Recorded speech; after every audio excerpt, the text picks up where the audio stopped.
கிறிஸ்துவுக்குள் அன்பானவர்களே, கர்த்தருடைய நாமத்தில் உங்களை மகிழ்ச்சியோடு வாழ்த்துகிறேன். கர்த்தர் உங்களோடு இருப்பாராக, உங்களை ஆசீர்வதிப்பாராக. இந்த பணத்துக்கு இருக்கிற ஒரு விசேஷமான சக்தி என்னன்னு சொன்னால், இது நமக்கு நிறைய காரியங்களை தரும். நமக்கு நல்ல சாப்பாட்டை பெற்றுக்கொள்ள பணம் உதவும், நல்ல உடைகளை அணியலாம், நல்ல வீட்டை கட்டிக்கொள்ளலாம், சமுதாயத்தில் நல்ல அந்தஸ்து பெற்றுக்கொள்ளலாம், உடலை ஆரோக்கியமாக வைத்துக்கொள்ளலாம். நிறைய நல்ல விஷயங்கள் பணத்தினால வருகிறது. பணம் நமக்கு நிறைய விஷயம் தரும். பணம் இல்லாமலே இந்த உலகத்தில் வாழ்ந்துட முடியாது.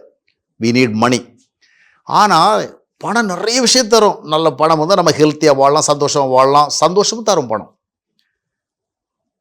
நிறைய பேர் என்ன நினைக்கிறாங்கன்னா, பணத்தினால ஒரு சந்தோஷம் வரும். பணத்தினால சந்தோஷம் வரும், ஆனால் நமக்கு கேரண்டி கொடுக்காது. எந்த நேரத்தில் அந்த சந்தோஷம் பூன்னு தெரியாது. அப்போ பணம் வந்து நமக்கு நிறைய விஷயங்களை தரும். ஆனால் இது தர முடியாத ஒரு விஷயம் என்ன தெரியுமா? நம்முடைய மனதிற்கு ஒரு திருப்தியை தராது. இது எவ்வளவு நம்மக்கிட்ட வந்தாலும் போதும்னு சொல்கிற ஒரு மனநிலையே வராது.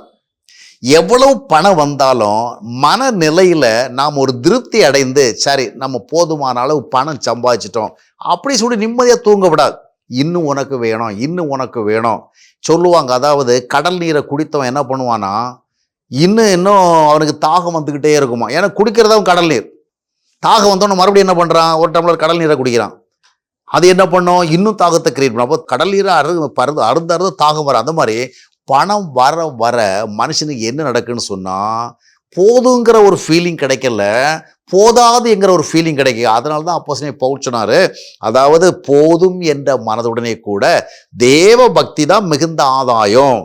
ஆனால் இது வந்து எளிதாக நடக்காதுங்க. பணம் வருகிறவள போதுங்க அப்படி நம்ம சொல்ல முடியாது. போதுன்னு சொல்ல வேண்டிய அடையாள கட்டாயமும் கிடையாது. நம்ம ஓரளவுக்கு போதுன்னு நிறுத்தக்கூடாது. ஏன்னா அது வந்தால் நல்லது தானே.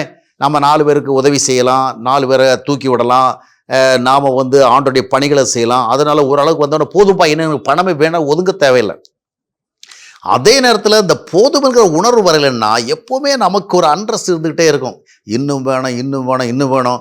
ஓரளவுக்கு வந்தோடனே நம்ம என்ன நினைப்போம், ஒரு சிலர் அளவுக்கு நம்ம வந்துட்டோம். ஆனால் இதோட டாப்பில் நிறைய பேர் இருக்கிறாங்களே. நம்ம இந்தியாவில் அம்பானி இருக்கிறாரு, அதானி இருக்கிறாரு. நம்மகிட்ட என்ன இருந்தாலும் அவங்க அளவுக்கு இல்லையே, அந்த அளவுக்கு ஒருவேளை நாளைக்கு நம்ம அம்பானி அளவுக்கு வந்துட்டோம்னு வச்சிங்களா, அம்பானியோட அதானி டாப்பில் இருக்கிறார். அப்போ அதானி அளவில் வந்தால் என்ன பண்ணும், அந்த எலான் மஸ்க் மாதிரி வந்தால் தானே நல்லாயிருக்கும். அந்த மாதிரி என்ன வரும். இதுதான் பணத்தினுடைய பிரச்சனைங்க. ஆகையால் தான் போதும் என்று உணர்கின்ற ஒரு திருப்தி நிலை மனிதனுக்கு வரவில்லை என்றால் அவன் வாழ்நாள் முழுவதும் ஓடிக்கொண்டே இருப்பான், ஒருபோதும் இளைப்பாற மாட்டான். ஆகையால் நமக்கு போதும் என்ற நிலை தருவது எது? தேவ உறவு தான் தரும். தேவ ஐக்கியம் தான் திருப்திப்படும். கொஞ்சம் இருந்தாலும் மைண்ட் வந்து என்ன செய்யும், தட் வில் பி சாட்டிஸ்ஃபைட். ரொம்ப ருசியாக சாப்பிட்டாதான் திருப்திங்கிறது இல்லை, சாதாரண சாப்பாடு சாப்பிட்டாலும் திருப்தி வரும். ஆண்டவர் நம்மோட இருந்தா, கர்த்தருடைய உறவு நம்மோட இருந்தா, நாம கர்த்தருடைய ஐக்கியத்தில் இருந்தா, நமக்கு ஒரு பரிசுத்தமான ஜீவிதம் இருந்தா, நம்ம இடத்துல கொஞ்சம் இருந்தாலும் நாம திருப்தியா இருப்போம். அதனால பவுல் இன்னொரு இடத்துல சொல்லும் பொழுது, ஒன்றும் இல்லாதவள் என்று சொல்லப்பட்டால் எல்லாம் உடையவர்களாக அப்படிப்பாரு. அதுபோல பிலிப்பியர் 4:14 எந்த நிலைமையில இருந்தாலும் மன ரம்யமாக இருக்க கற்றுக்கொண்டோம்.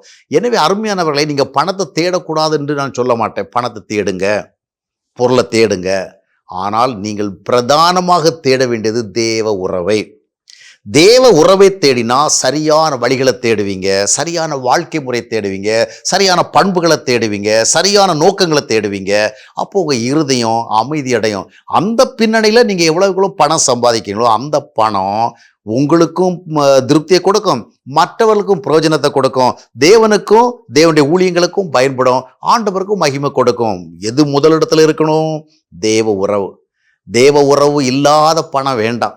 தேவனுடைய வழிகளில் நடக்காத பணம் வேண்டாம். தேவனுக்கேற்ற வாழ்க்கை முறை கொடுக்காத பணம் எனக்கு வேண்டாம்.